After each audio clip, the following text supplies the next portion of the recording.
babukeli, wamkelekile. Namhlanje nizakufundisa wena ukuthetha isiXhosa.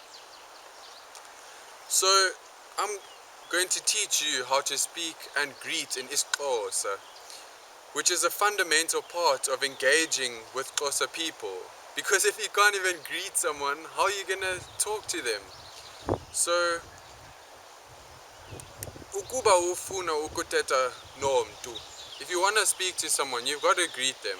And so the first greeting, if you're speaking to one person, you've got to say molo. If you're speaking to two or more people, you use a different greeting, which is molweni. Now, in order to add an additional term onto that greeting to make it more respectful or engaging, you've got to use terms like tata and mama. So you would say molo tata if someone is maybe older, 30 years plus, something like that, or even younger, not necessarily older than 30, there's no strict age. So you've got to say molo tata or molo mama, and same applies for mama. She needs to be someone that you see as an adult, and you use these terms out of respect and compassion.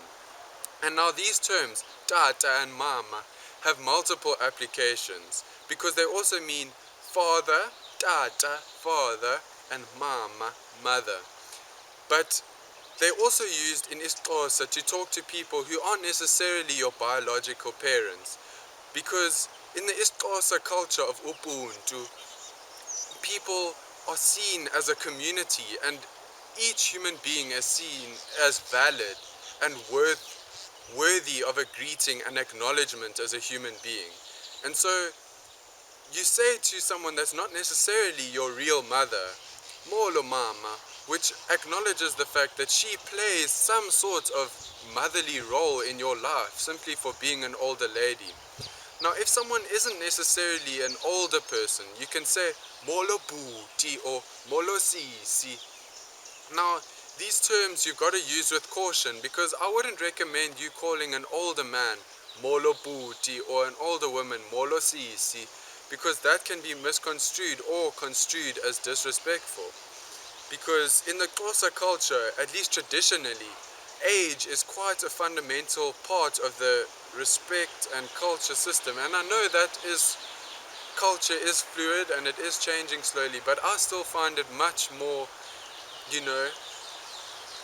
comfortable for me to greet a woman as molo mama. Unless she's very young, then I'll say molo sisi. So yeah, guys, just do it. Walk past someone that you think looks friendly and just say molo mama and walk on your merry way. You're doing something, you're breaking down that construct where white and non-Xhosa speaking people can't engage in the language. Now, how do you say how are you? Because that gesture of saying how are you shows that you care about the person. You're acknowledging how they feel, what's going on inside. Unjani, how are you? Unjani. Now, if you want to say how are you to more than one person, you'd say ninjani. So it's unjani and ninjani. And what they might respond is something like ndiyapila, unjani wena? Or ndipilile enkosi, unjani wena? Or ndi-right enkosi, unjani wena? Or ndiyapila konto, unjani wena? So there's lots of different ways of replying. So that's if you, and then you will say ndipilile nam enkosi, or ndipilile enkosi. So that's obviously if you've initiated the asking of how are you. If someone asks you first, then you say ndipilile enkosi, unjani wena. So it's important to reciprocate that gesture. Someone's caring about you and you reciprocate it back.